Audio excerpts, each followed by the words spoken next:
definitely used to have. I got infinity money.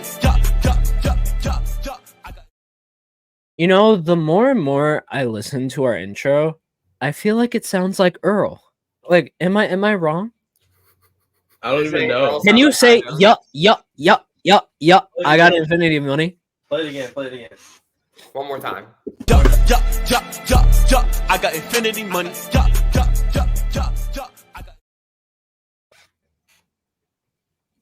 Yeah. Oh, Max, am I tripping? Third time. Am I tripping? I mean, I don't know. Earl equals Kai Jones, or also equals Earl is Kai Jones. His camera might have just lagged, but that's okay. But as you could tell by the title, everybody, the Indiana Pacers have been swept 4-0 in their series. Oh, I didn't even see the title. About halfway through, they got what they deserved. I'm going to just make sure. That Earl is okay. Yeah. But, yeah, they proved that they were fraudulent. Very much so. I mean, listen, they had a good run. They made it as far as they could. They were definitely a solid team, a worthy playoff team, and they beat the teams out in front of them. I know Earl, he's not here, but if he was here right now, he'd say, he's on the way back. Basketball, you can just beat the teams out in front of you. So for whatever reason, the injury luck was on their side for the first two rounds, and then it wasn't. Although the Celtics were still missing Porzingis and Kornet. Don't want that to go unforgotten. Look, I felt like we all knew that the Celtics still had it in them to beat the Pacers without Porzingis. If they saw us without Porzingis and possibly a little bit of healthier OG Anunoby, you never know. But I mean, I think it always felt like an inevitability, at least to me, that Boston was going to be able to get to the finals as well. I don't know why I still have to be the bottom now, even though move Max up. Move Max up. No, you deserve it. You deserve it. Move Max up. I promise, it's good. It's okay. I didn't do the thing. Below me is Earl. Next to me is Max, and welcome to Beyond the Backboard Podcast. Oh yeah, 2 minutes. Also, nice setup, Omar. He doxed me after he said I sounded like the intro song. Crazy work. Did I really? Yeah. But you know what? We got guys to take care of that. Is it doxing like releasing your address and stuff? Yeah, and you booted me offline. I didn't boot you. That's it. You DDoSed. Omar DDoSed you. Yeah. I doxed you. Like a 2K. Your Wi-Fi shut down for a sec. That's what happened. Yeah. Just for like half a second, enough for you to talk. No, I'm just playing. Nah. But continue. We were just talking about the Indiana Pacers and how fraudulent of a run that truly was. Honestly, both sides, bro. Earl, is it true? Because this is what I said when you were gone. I said if Earl was here, he would say basketball is a game of just beating whoever's in front of you. That's what I said. No, I would just say it's about being healthy, but I mean, yeah, but honestly, for whatever we can reason, both agree. We can both agree. Although, like the Celtics, obviously they were going to go this far. Both of these teams to the finals run has been kind of subpar, I'll say, compared to like what's been going down in the Wild Wild West. I'll say, just series by series basis, in my opinion, at least. I mean, I get it. I get it, right? But I don't like think about it. I don't know if I feel the same way though. But who did the Celtics play? The Celtics were literally through heaven on earth. That's the only way that I can describe the Celtics. No, I'm saying like what teams? Like let's recap the teams. All right, so the Celtics in the first round, they saw Miami. That was probably their longest. Miami. They didn't see Miami. They seen the G League Miami team. But continue. They were also missing. I thought I was bugging for a second. Was out. I thought I was bugging. I was like, "What did you just say?" No, I was just being funny.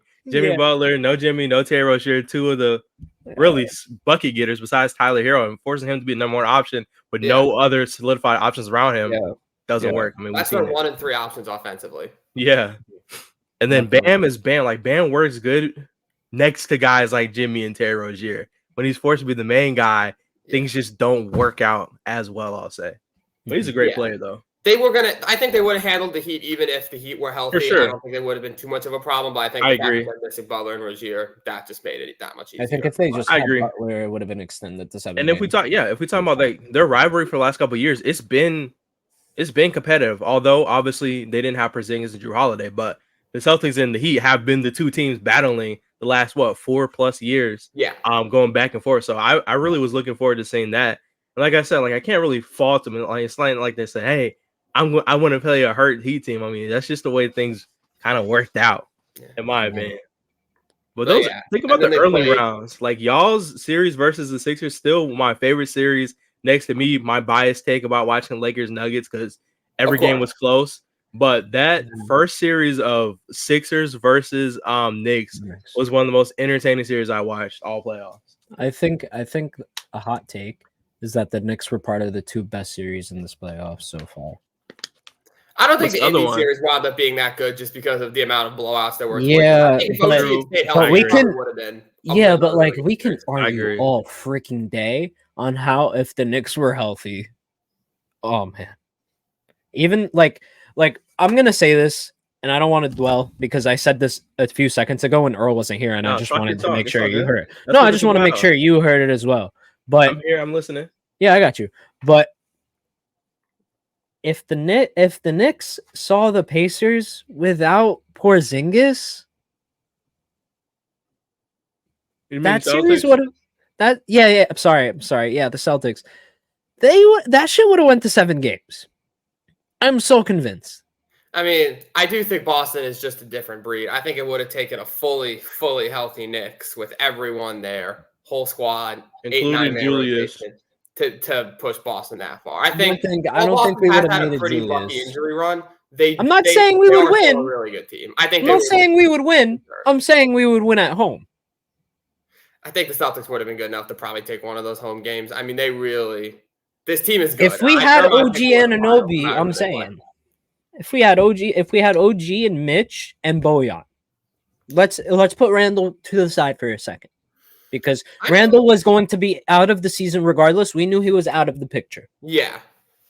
I think you give us everyone but Randall. I think that goes 6, maybe 7.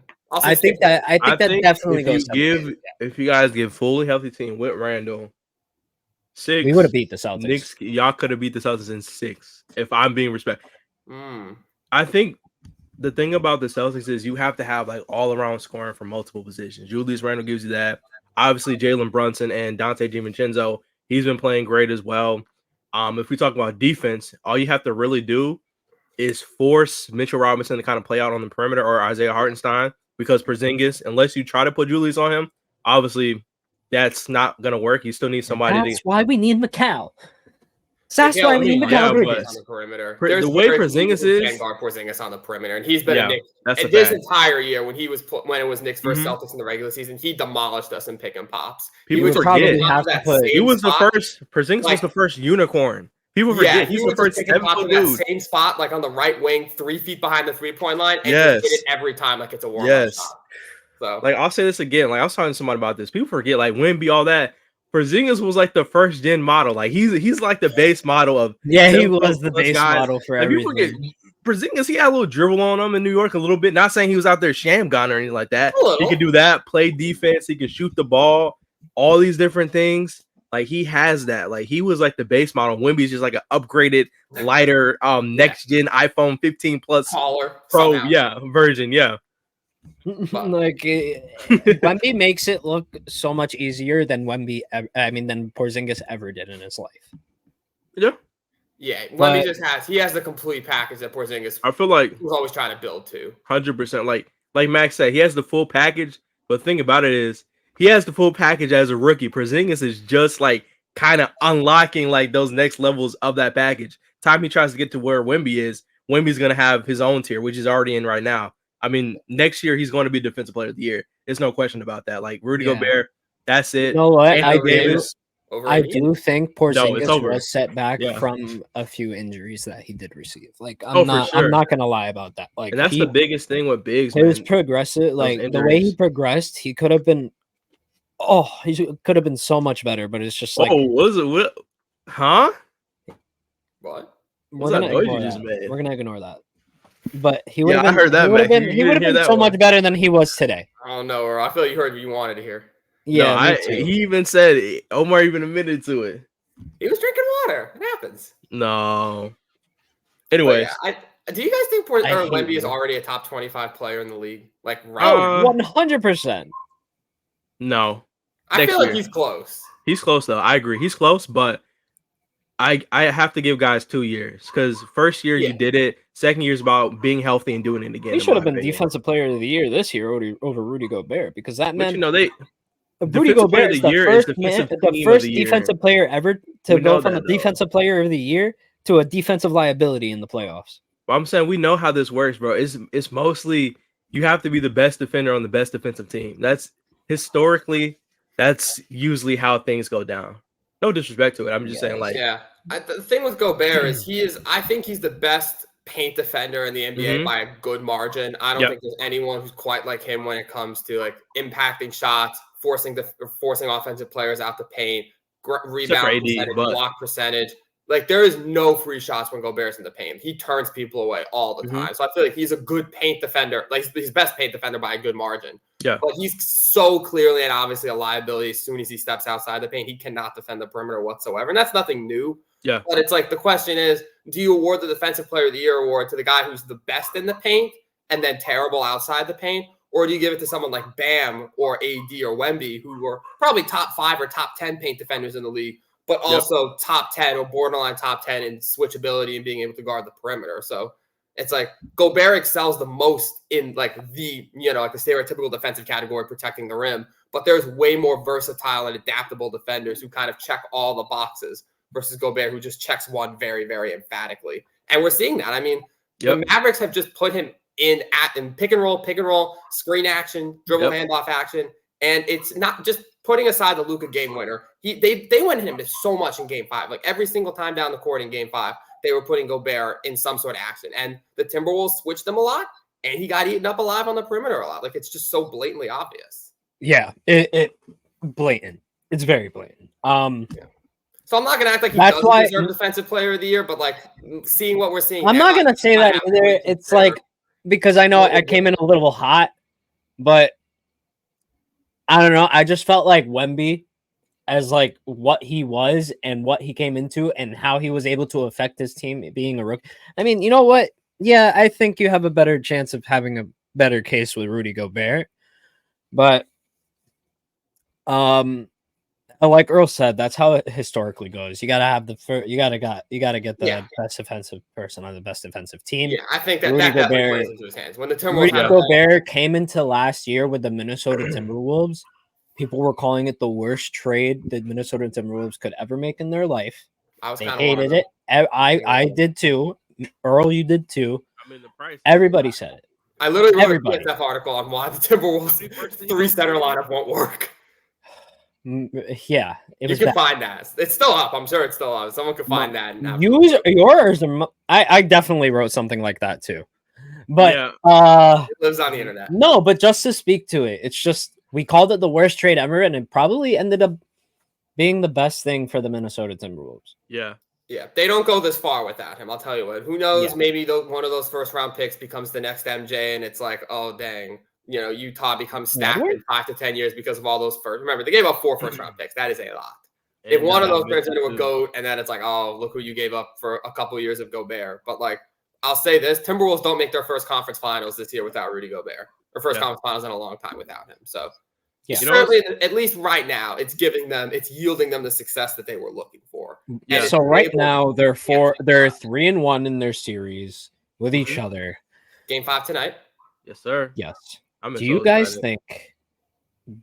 truly think that the Minnesota Timberwolves can prove the impossible and beat the Dallas Mavericks in 7 games? I mean,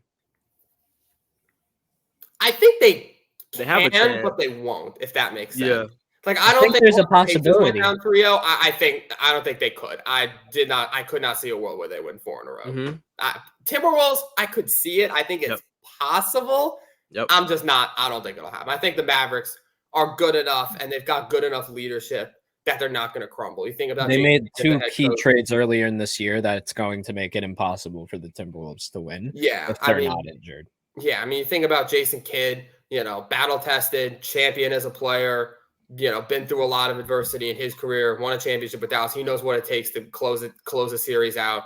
Luka, obviously not going to go down without a fight. Kyrie, amazing, as we've seen, closeout game player. He just lost his first elimination game or closeout game last time. He was 14-0 before that. So it just feels like the only way that this was going to happen is if not only the Timberwolves are just those guys, but like Dallas crumbles. Like if there's a certain amount of responsibility that the Mavericks would have to take in order to lose this series. And I just feel like they've got guys out there who, as long as they can keep the game close, the last 5 minutes, it's going to be a Luka and Kyrie takeover. Neither of them had the greatest game last time. I don't think you're getting 3 more mid to subpar games of Luka and Kyrie. And I think as soon as one of them figures it out and hits some clutch shots down the stretch, I don't see Minnesota being able to hang with them. I think it can be close. I would not be shocked if game 5 and game 6, if it happens, are both close games. Basically, every game this series has been close. But the difference has been Luka and Kai down the stretch have been able to outduel Cat and Ant Edwards. Ant looks a little tired. Cat's not able to get the shot he wants. Mavericks get whatever shot they want every time, and that's a winning formula. So I would say it's possible, theoretically, like the Timberwolves are a good enough team to do it, but it takes 2 to tango, and I think the Mavericks are going to close out in 5 or at least 6. I don't think this goes 7. I think the key to this series, like you said it best, I think it's Karl-Anthony Towns. Karl-Anthony Towns is a guy, if they want to win, he has to score at least 25 plus every night for the rest of this playoffs if they want to win these games. I feel like he settles a lot for jump shots. When I watch Karl-Anthony Towns play, there's not a lot of guys who can kind of contest that drive, even if it's like a high arcing layup, but finish. Even Gaff has trouble kind of blocking him at times. I noticed that. So when he settles and takes like 8 threes and makes like one of them, I mean, you're just selling your team short. I think he has to be more intentional about the way he goes about scoring. I think that's the key for the series. And Anthony Edwards just has to continue to be him. He has to get to his spots. If the three's not hidden, like I said, move into the mid range. Go to the slash. I mean, we've seen what he did to Gaff. Disgusting dunks, even though he lost that game 3. I believe it was game 3 where he absolutely baptized Gafford. But Gaff got the last laugh. He had like 3 blocks in the fourth quarter, which was absolutely spectacular. But yeah, it's all gonna come up to Karl-Anthony Towns. I feel like we know what Ant's gonna bring. Nas Reed, he's a spark off the bench. Yeah, it's all Cat. I think Shaq said it best, bro. Like, get in the paint. Like, I'm sorry, I get it. He can shoot threes. Like, if you notice the way he played last game, he started inside, and I'm pretty sure he didn't miss a 3 because he took smart threes. I think it was 4 for 5. Quarter, yeah, 4 for 5. And that 4 and all of them in the third and 2 fourth. back-to-back clutch threes they needed because it was just in rhythm. He wasn't forcing it. So I think this is all up to Cat, man. They win, lose, or die with Cat for the rest of the series. Yeah, I think it is. It's Cat and it's Ant. You know, we can't. Obviously, Ant has had 2 phenomenal series to get them this far. Mm-hmm. I do think it's fair to say he's been a little underwhelming this series for one reason or another. You know, he's tired. Dallas defense just has it out. You know, just is able to contain him better. He's just been missing shots, albeit we haven't really seen that Ant Edwards explosion. And maybe tonight is the night where he just goes off for 40 plus and carries him to a win, and he really has that statement game. But it feels like the Timberwolves, like you said, Earl, not only do they need Towns to have a solid to good game, they need Ant to put the team on his back and have 30 plus on decent efficiency. Because they're just not, you know, Jaden McDaniels might hit a 3-pointer here. Nikhil Alexander-Walker might get a layup here or there. You know, they don't have, you know, Mike Conley is 37. You can't count on him to score double digits every single night. They don't have those guys who can consistently put up the numbers outside of Cat and Ant. So I think whoever wins that superstar duel between those two and Luka and Kyrie on the other end, probably whoever wins those battles are who are going to be winning these games. Because you saw Luka and Kyrie win them through the first 3 games, and then probably Ant and Cat stepped up and won them that game 4. So the teams around the margins are very similar. It just comes down to those top 2 guys, and if they can get their own shot and get buckets down the stretch, I think that'll be the difference.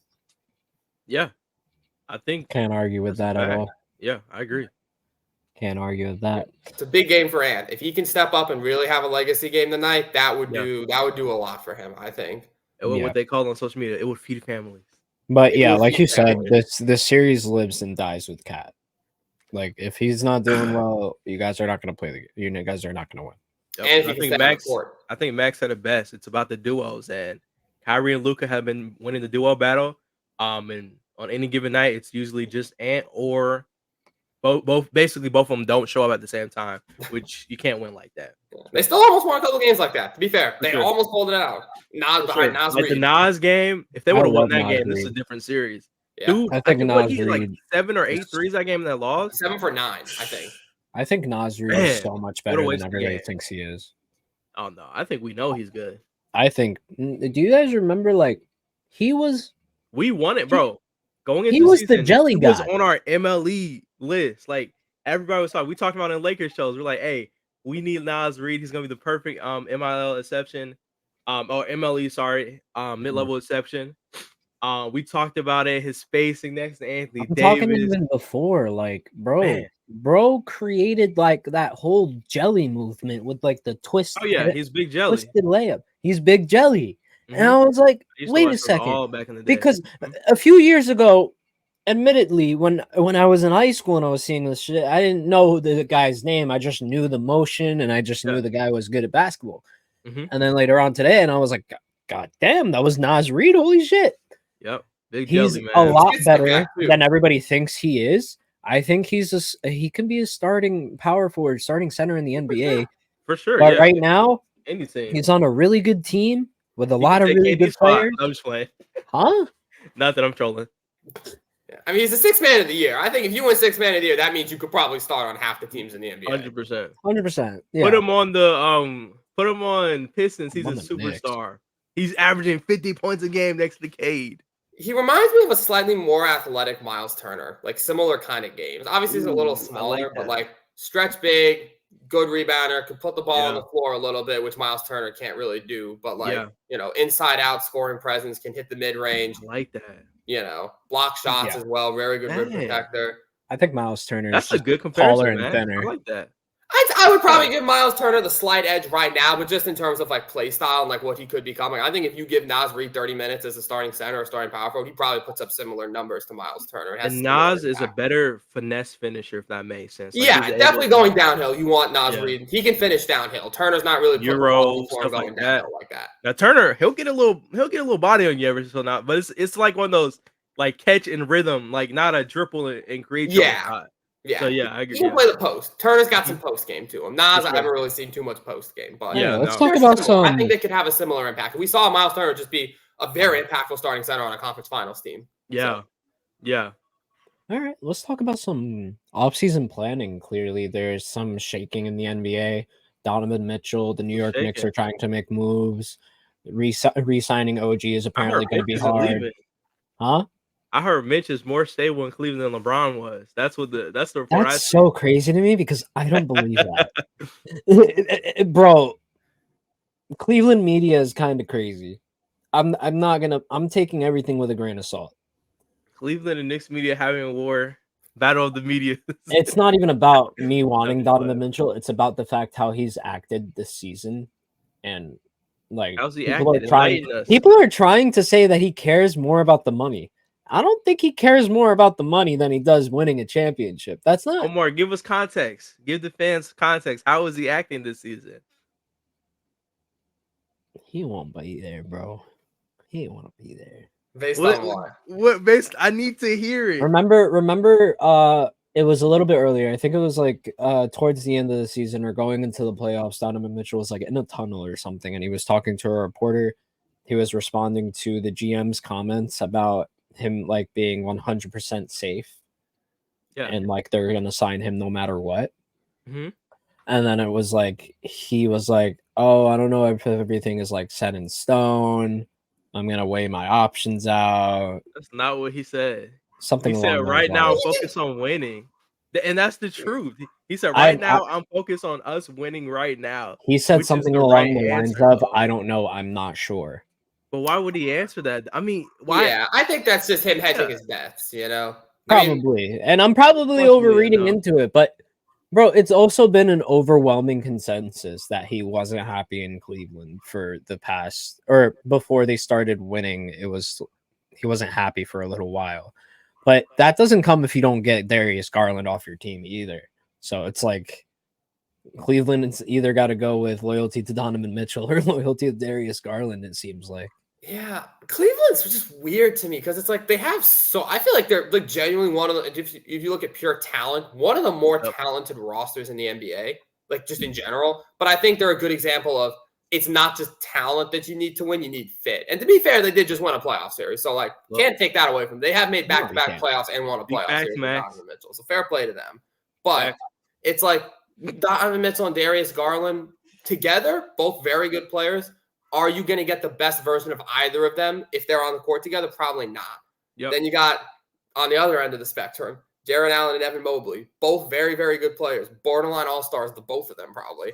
Are you going to get the best version of either of them when one's at the power forward? No. Probably not. So I think, like you said, Omar, it's either Cleveland commits to Donovan Mitchell and probably winds up trading 2 out of the 3 of Garland, Mobley, and Allen. Probably would wind up being Garland and Allen. And you just rebuild with Mitchell, move Mobley to the 5, and get pieces around them that fit. Or you're just completely blowing it up and you're trading Mitchell. And if Which they I think they're going to go Mitchell, then towards. great. If not, I don't really know where you go from there. So it's like, I do think they've got the talent. And if they can manage to trade Garland and Allen for some solid pieces and kind of put guys around Donovan Mitchell that fit a little better, really embrace Evan Mobley as like their dominant shot blocking starting center, I think that team could go places, but it all depends on what kind of trade value they can get from Garland and Jarrett They Allen. need solid role players, and they can can't be have dangerous. like. Yeah. I mean, if The they next person up can't be like what if they get Greg Porter Jr.? I'm sorry, right? And who are you giving up, Max?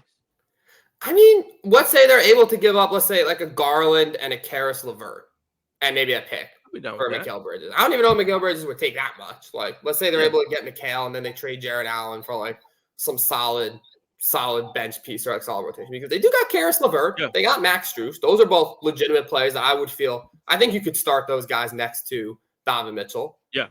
So it's like they have the pieces, they have the assets, and I think they probably have some picks too. I mean, they probably traded away some picks in the Donovan Mitchell trade to get him, but like, they have the pieces to go make moves. So they are at a crossroads, like Omar said. They got to either make sure Mitchell is bought in and committed and build around him, or they got to figure out a way to get him out of there. Because if Mitchell has shown nothing but like in a year or two, that's a problem considering how much you gave up to get him. And Mitch has only shown nothing but like, how do I word this without sounding like a hater? Yeah. Might as well. It's going to come off that way anyways. It's like he's been inconsistent. That's fair to say. In the playoffs, he's had some very good playoff even like his attitude. Like I don't know. He's none always of us shown are that he's there. like on the fence about a lot of things, and it's like I don't think even if Donovan Mitchell goes to the table today, they offer him $250 million for the next 5 years. And they say, listen, I'm willing to give you all of this money today, fully guaranteed, no injury, no nothing clause. I still think Donovan Mitchell would still be 50% interested in signing with the Cleveland Cavaliers. Cap, you know why? Because we live in a league where you can sign a contract like that and request a trade. You will never leave that much money on the table. I think that is probably the most likely scenario. Is Mitchell signs an extension with Cleveland, plays a year, and then just do the Dame Lillard route. Get your money. Now, 12 months back later. In the day, I agree, Omar. Back in the day, it probably wouldn't have been like if you did this 6-7 years ago, even though that type of money wouldn't be going around like that. Yeah, but a fully guaranteed contract. Coming in today's guys will take their chance if they feel like they can go to them. Think about like what Bron and them did. Like Bron could have got a super max from Cleveland, but he went to Miami. Chris Bosh, he was killing it on Toronto. Like he was that guy. Comes to Miami. All those guys make sacrifices. D Wade, he stayed. Well, obviously he was on the Heat, but he never really even got that big contract like some of these guys. So back then, guys were willing to. All right, it's not really about the money. It's about winning legacy because they know they're gonna get on the back end, sponsorships, all that stuff, extra stuff. So I'm saying this like they're not getting paid like tens of millions of dollars. Yeah. Obviously. All right. But, can I be honest, Earl? Because I fully agree with you, and I do think. But I do think that except for Carmelo Anthony. I'm not gonna get into that. Nick's loyal. We don't touch Carmelo Anthony anymore. He's okay. Loyal superstar. And Melo just turned 40 yesterday. Happy 1 day belated birthday, Melo. 1 day belated birthday, Melo. Melo, you got me. Melo, you were the player that got me into basketball. Same here. Anyway, stay Melo. He could still He could still average 10 points a game off the bench for any NBA team. Oh yeah, 100%. Oh, but I was gonna say this. I wanted to say I lost my train of thought. God damn it, go Earl. Oh, my bad. I was just gonna say this. This is why I'm talking about like Cleveland is like the shadow round. Once you get there, what you have is what you have. If you can't make it work, like if Donovan Mitchell can't put up Bron level efficiency, what he did, you're not going to win in Cleveland because you're not going to convince people to go there in free agency. The only way anybody goes to Cleveland is via trade. Nobody is willingly signing a contract or draft. Notice how anybody on that Cleveland team has been traded there or drafted. When's the last time they signed a legit free agent? Max Strus. Real question. Yeah, Max Strus. Strus. That was a sign and trade. That's what I'm saying. But Max Strus, and you know why? Yep. But you know why? Because that's the type of guy who can't turn down that type of bag. Yeah. No, Max Strus is not a star. All right, let's add a new category. Bag chasers. Bag chasers. But okay, I finally got it. So basically what I'm saying is that we're gonna see a lot of people start to take pay cuts. I think we're starting to shift in a direction a little bit. And I don't wanna name names. But I think a certain player on a certain team is going to take a lot less by just saving a year and signing now. Would you be mad? I said, if he didn't, would you be mad? Hell no. He deserves that money. I'd pay him anyway. Yeah, I feel the same way. I feel like if he did it, that'd be really cool. But if he didn't, he already got like not an underpaid contract, but like I think he's in the sense of like good value for the Knicks, but he's obviously worth more than that contract. Yeah. I would personally sign him for 2. Yeah. I mean, listen, somebody pointed this out on the internet. We have the ultimate loophole. Just increase his dad's paycheck. Just pay Rick Brunson $100 million. There's no rule against that. That doesn't count against the salary cap. Hey, Dad, can I get some lunch money? We'll just make Rick Brunson the highest paid assistant coach in NBA history by 10. Hilarious, bro. That would be hilarious. No, but I think we're actually, because since we're talking about contracts, I wanted to get into this, and I feel like it shifts really well into the next situation with OG Anunoby and the 76ers coming up as an merger to sign him, even though I think that's like some kind of tactic to raise the price for the Knicks and just get it done and over with. No, he wouldn't be restricted. He's an unrestricted free agent. He could do whatever he wants. Yeah. He can sign wherever he wants. Right. But we can still offer him the most money. Which is why I think we have bird rights on him. I think. Is this a player option situation or is I'll look this up? Yeah, he's gonna decline his current deal and then go into free agency. Okay, but I personally think the Knicks are gonna get this over with before he hits free agency. I think they're gonna just straight up offer him 5 years, $200 million, because nobody can offer more than that. The most teams can offer is a 4-year, 180. Are y'all comfortable with $200 million? I'm comfortable with $200 million if it's 5 years. Okay. So he can decline his player option and hit unrestricted free agency, or he could sign an extension. Okay, so here's the ways it could work out because this is basically the same thing as what happened with Josh Hart last year. OG could either agree to his player option, take the 19 mil this year. And then most likely if he did that, it would be the Knicks add an extension on. So he gets his 19 this year and then 4 more years of whatever we extend him to. Okay. So he gets 19 this year and then probably like 30 mil for the next 4 years. So it wouldn't kick into the new money wouldn't kick in until not this upcoming season, but season after that. Right. It wouldn't kick in until 2025, 2026. Okay. So do you think the Knicks are gonna the Knicks are gonna be like, listen, we're gonna pay you more next year. We're gonna pay you $200 million for the next 5 years. Take this qualifying offer. Well, and it's not qualified. It would be a player option. Accept the player option this year, and then you get 4 more years. So basically, he gets 5 years of guaranteed money instead of. It's basically like if you do this for us right now, we're gonna do this for you for the next 5 years. So basically, they'll have like a year to figure their books out. Basically, we got a cheaper books this year. Which would be helpful. Or he could decline his player option and then either just re-sign with the Knicks on a non-extension, just an unrestricted free agent deal, or go somewhere else and then obviously get an unrestricted free agent deal. Yeah, which everybody is saying that he's going to decline and then go into it. I think the most likely option is what Josh did last year. Except the I really hope he does end up doing that. Get a 4-year or 5-year extension built on that. So especially if he's only playing at least like 60 games, not even. What did he play this year? Depends on OG. Like for the most part, what I've seen, he looks happy in New York, so I don't see any reason why he will leave. I think the only thing will probably lure him away is if another like bigger team, obviously. I feel like from a competitive standpoint, y'all are up there right now. I mean, you guys were just in this playoff, so it would take just like a Honestly, I think it would just take like a top Western Conference team to make him be like, oh, okay, maybe I go here or something like that. I don't think he would trade to another team. That's why they were saying Philadelphia can like throw the bank on him. But Yeah. I don't think that fits Philly. Philly needs a scoring small forward, I feel like. Yeah, and it's also I mean, adding like another constantly injured player to your roster along with Embiid. I mean, if you're Philly, I think Yeah. you take it. I think if you're Philly, you take what you can get. But like, True. you know, I mean, do hopefully think- they trade for Jimmy Butler because I mean, apparently Pat know. Riley is like Yeah. not. I mean, that's happy with another him. thing is that like Jimmy Butler is very much. It sounds like could be switching teams Available. this year. Like, it's not a guarantee that Miami re-signs him. Come home, Jimmy. No, I'm just playing. I I'm think just be trolling. I think Jimmy's respectfully the last thing the Lakers need right now. I think Daryl I Morey is was going to trolling. overpay for There will Jimmy literally be Butler. no spacing on that team. Not only Tobias that, but like, will be on the Miami Heat next year. Been injured. No offense. We just don't need that. Tobias Harris is going to be on the Miami Heat next year. No doubt about it. I don't lose sleep about Tobias. No play. They're gonna pass. They're gonna pass each other on the plane ride. Bye. Have fun. Peace. Bye. I'm interested to see what Tobias Harris makes in terms of money. What kind of contract he gets? Oh my god, Is there dude, going to it's be a a team bad that overpays contract. him like he's still prime Yeah, Tobias Harris?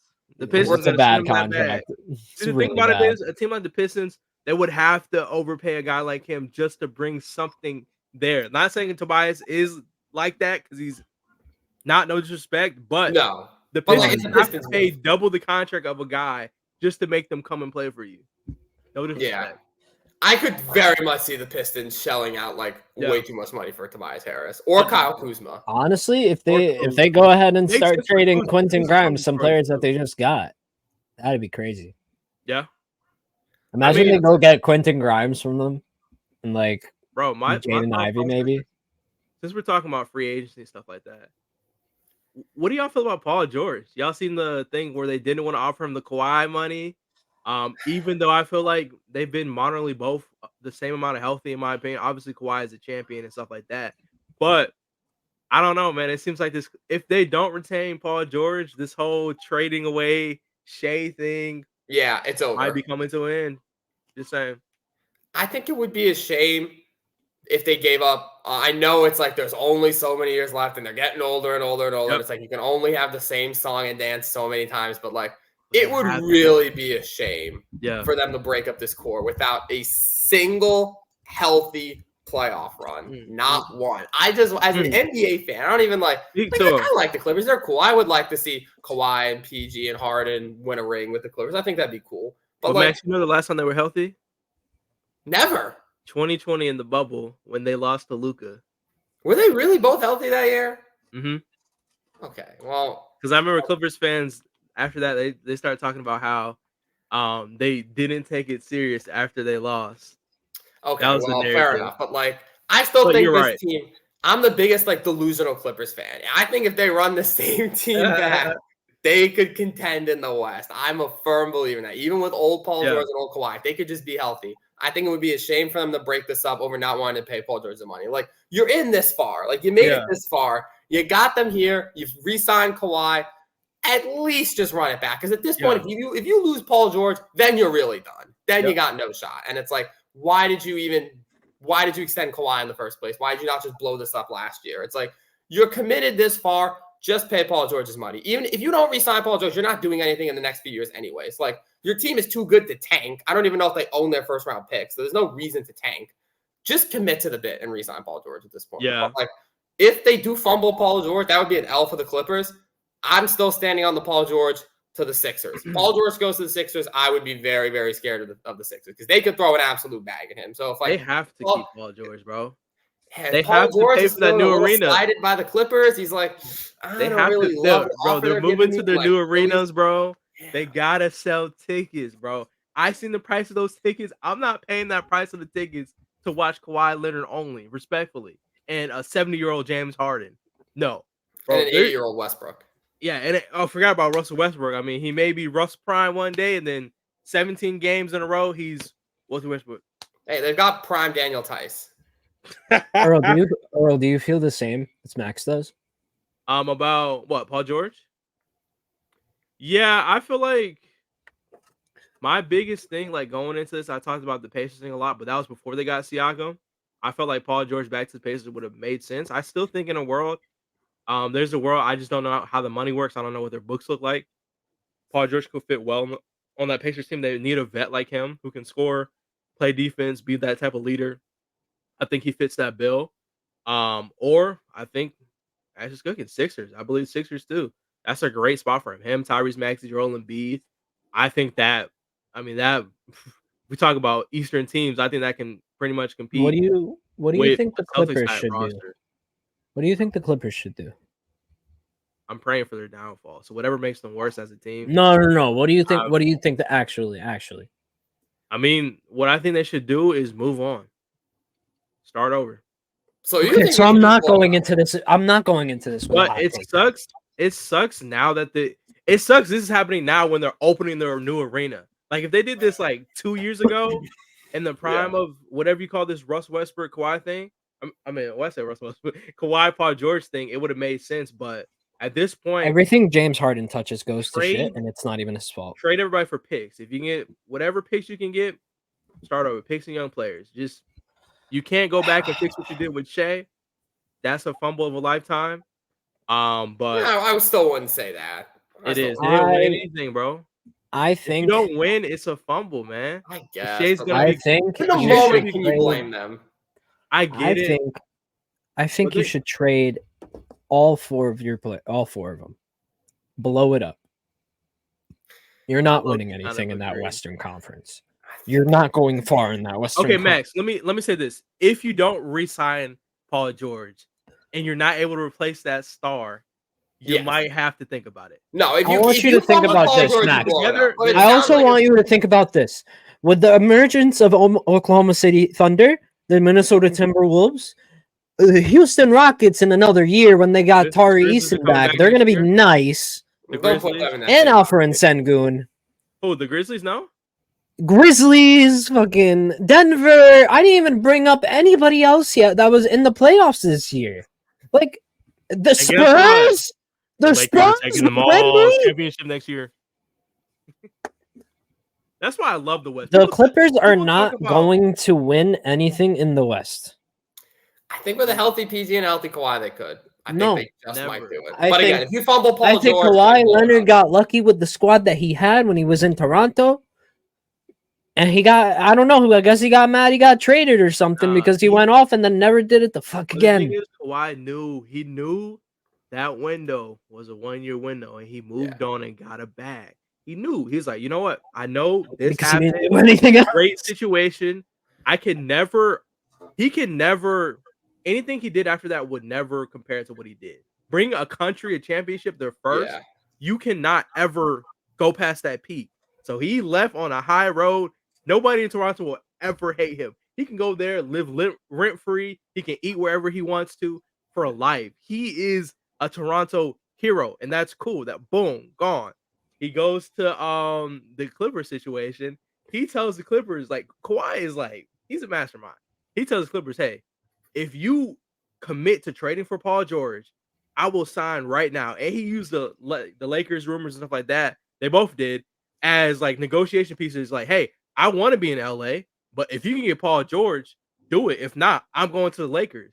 That's literally what I promise you.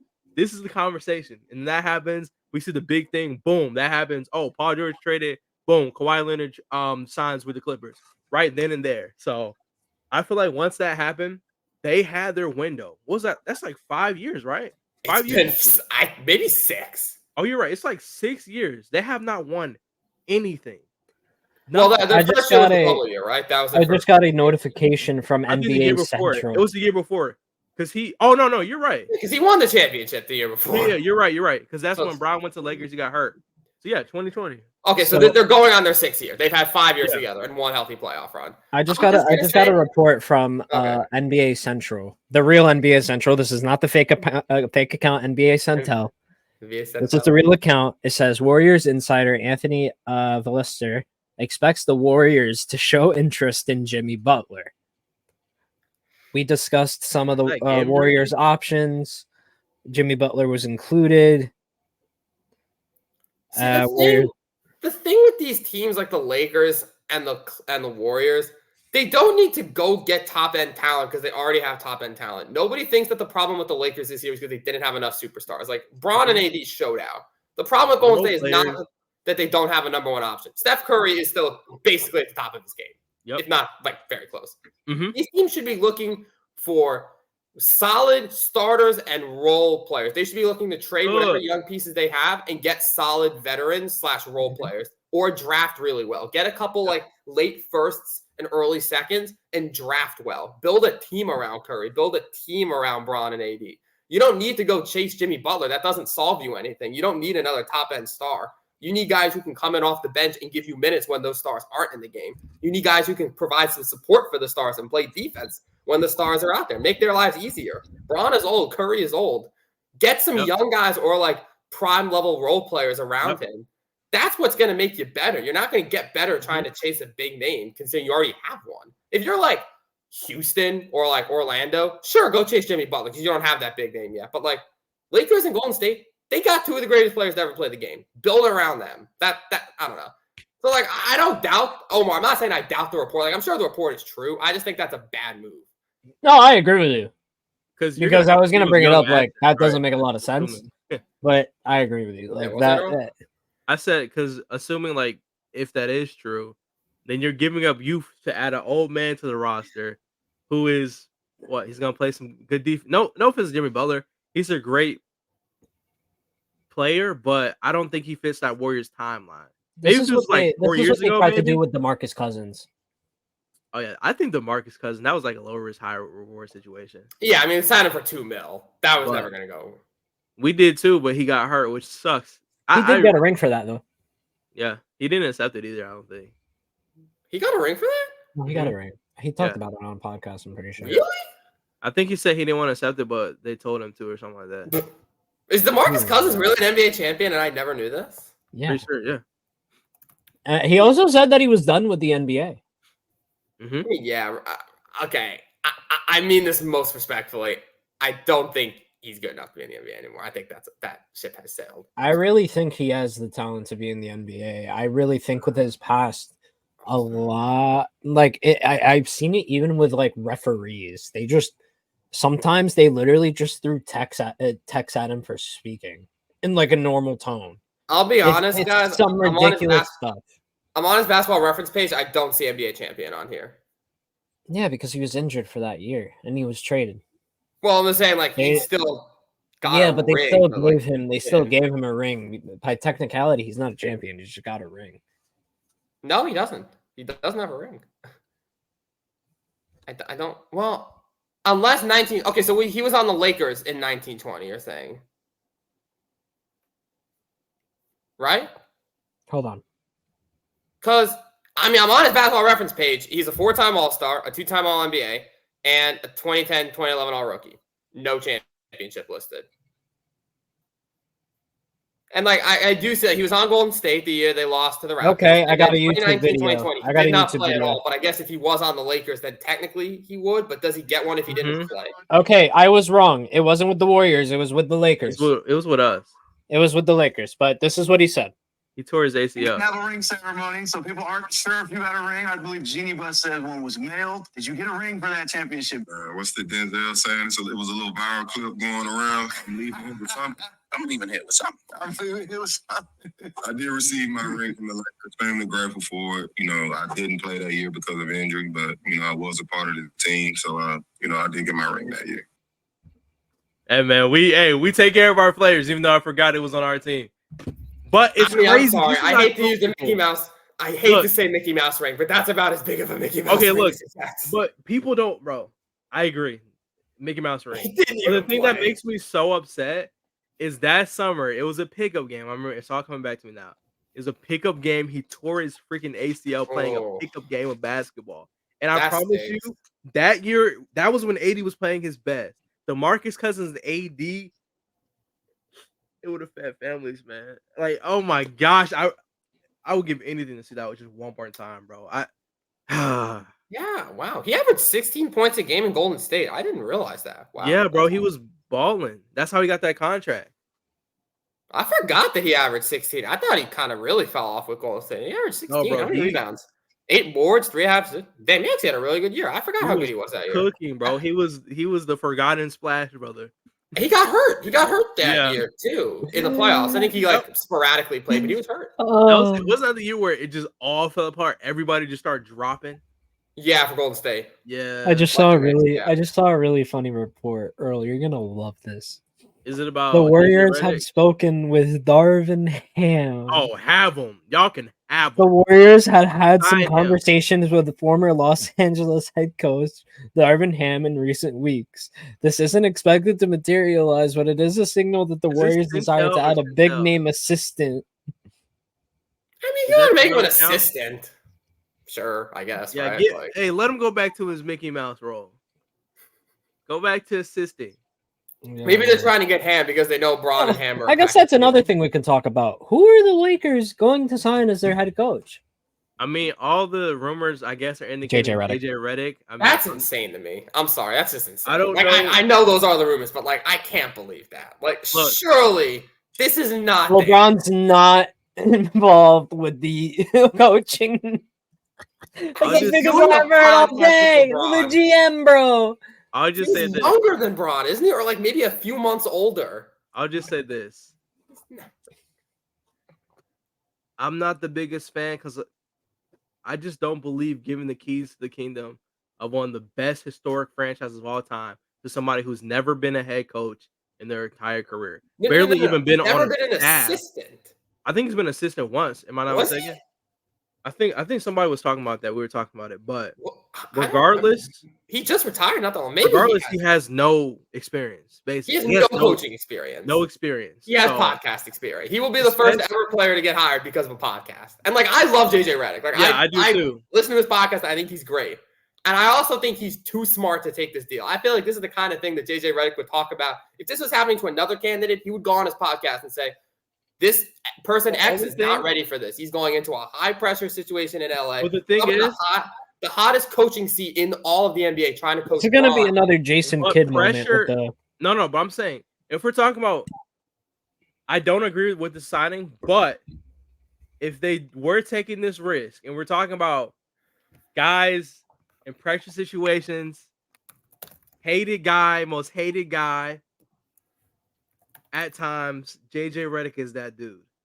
Coaching wise, I don't know. I have no clue at all. But JJ Redick, he used to get torched at dude. Like fans from different, they hated him. Him. Like, what does that have to do with him being a coach? Like, we're talking about like, I was just bringing an example of like what you brought up as far as like being in the number one hot seed in the world and stuff like that. Okay. That's the only side. But coaching side, I agree with you. No experience. I don't know, man. I don't know why he's a top candidate. I know James. What's his name? James Borrego. Borrego. My fault. Thank you for the correction. James Borrego. He got a second interview, so I know he has really good history with Anthony Davis. A young part of his career, so that's kind of like a direction as far as like building towards AD and what he likes. So I'm cool with that as well. I just hope that they take their time. Let's just see everything through. I mean, assistant head coach JJ Redick, I think is fine. I think Borrego as an assistant would be fine. Yeah. Go get Kenny Atkinson as the head coach. Respectfully, Kenny Atkinson would be a good head coach. He got interviewed too. He would fit. Mm-hmm. And get, clearly Braun likes JJ, so you get JJ on the bench. Clearly AD likes Borrego. Get Borrego on the bench. That's fine. But like, it seems. Just hope he doesn't leave you in the middle of signing. Yeah, like it's just so weird that like. If you took any other 39-year-old, like former player who just stopped playing 2 years ago and said, you're going to be the head coach of the Lakers, like I said, the number one most high pressure situation where if you don't win a championship with Braun, you're going to be hated by the fans. You're going to be under a microscope every single game. And you've never had coach, you've never even assistant coached before. If that was anyone else, people would say it's crazy. But because JJ Redick has a podcast, and again, a very good one, I think he's a very smart basketball mind. I don't think he's ready for this. And this, I feel like he's smart enough to be self-aware and be like, I'm going to turn this shot. Like, I appreciate the offer, but like, I'm going to go work my way up through the assistant head coach ranks and earn my spot and like really make sure I'm ready and prepared before I take this. And certainly the first head coach in the league that I get, I don't want it to be having to coach a team that is expected to contend and win a championship. I don't think he should take the job. I don't think he's going to do that either. If he gets offered the job, he's taking the job. Yeah, he gets offered. He's going to take it. I feel like it would be smarter for him to just go prepare somewhere else. Like at the very least, I just don't think that's JJ's personality. I'm sorry. I just don't think that's his personality. Like if he's interviewing for these jobs, he's had second, third interviews, whatever I've been hearing. Like, that's why I'm surprised. I'm surprised he's gone this far. Clearly, he wants the job. I'm surprised he can go and coach the Charlotte Hornets, and nobody would care. That's what I'm saying. The fact that it's the Los Angeles Lakers is a different story. I think if this is what he wants, I think the thing is, hey, can I conquer this challenge? One of the greatest, like we said, he has one of the best basketball minds we've seen. Can I take that, apply it to one of the best franchises of all time, and use that knowledge, learn how to build interpersonal relationship with players, and win a championship? Me personally, I don't know. I'm not going to sit here and count out and be like, hey, there's no way in the world he can do it. I just don't believe it's the right choice just because we went through the whole Darvin Ham situation. I think we just needed somebody a little bit more experienced. But if this is what y'all choose, y'all doubling down for this, y'all got to stick it out for 5-6+ years minimum. Like, I'm tired of the coach turnaround. This has to be your guy. Win, lose, draw. It's going to be some hard times. Obviously, Bron's going to leave. You're going to have to replace that production like a year or two when he retires. And you're going to have to figure stuff out. And can JJ Redick do that? I don't know. Am I hopeful that he can? I have to be if he gets hired. Like, I don't know what to say. Like, it's just, I agree with you guys, though. It's just, it's really, I don't want to be drastic, but it's like, kind of feels like an unserious decision. Literally. Like, if I'm being serious. He's being hired because of his podcast. Let's be real. If he was not a podcast host, he would not be getting hired for this spot. Yeah. And again, I love his podcast. Yeah. He's clearly one of the best basketball minds out there. He clearly is very smart. Maybe the Lakers should interview me. Which one of you brought up Jason Kidd a minute ago? I heard one of you talk about Jason Kidd. Omar. Is that you, Omar? That's a good comparison. This reminds me very much like Jason Kidd when he went to go coach the Nets right after he retired. As soon as he retired, as soon as it happened. Went straight to the Nets. I know Redick's had a couple years in the middle, but like basically he went straight from playing to head coaching. No assistant coach experience. Jason Kidd flopped tremendously with the Nets. Was one of the worst coaches in the league until he got fired. But what did he do? Yeah. He worked his way back up. He took some assistant roles. He spent years learning. He learned under some good minds. He got, he put the reps in. He learned. Then he took over in Dallas, and now he's considered one of the better head coaches. I think JJ Redick could easily do that same path. I agree. He easily just take a few assistant roles and work his way up and eventually get a good job with a good team and contend for a championship. But I feel like right now, he's just going to shoot himself in the foot because if they don't win a championship, he's going to get fired, and then all of a sudden he's on the back foot. Like, why would you start your head coaching career with such a boom or bust move? Like, he can coach for 30 years. What's the rush? I don't know. Yeah, all right. I agree, man. I do want to do one thing before we end. I know we got to leave a little earlier than typically, but I do want to bring up one possible trade that I would like to see happen. The Knicks are being pressured from their owner. Again, James Dolan, lovely guy. Fucking hate him. Sell the team to me. But here's a trade that I feel like could alleviate and also serve us. Okay. We receive Lauri Markkanen. Okay. We get we trade Randall and 4 picks. No. Bojan. Yeah. 24th pick in this year's draft. 25th pick. The 2029 top 3 first round pick that we own. Okay. And then the top 4 the Bucks own.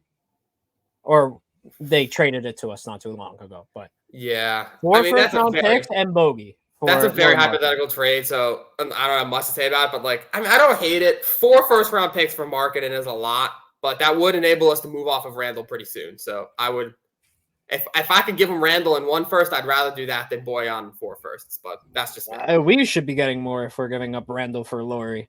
Fair enough. Let's do that. Let's just trade him Randall for Lauri straight up. We're going to pick back. I'm cool with that. Yeah. All right. We're going to end for today.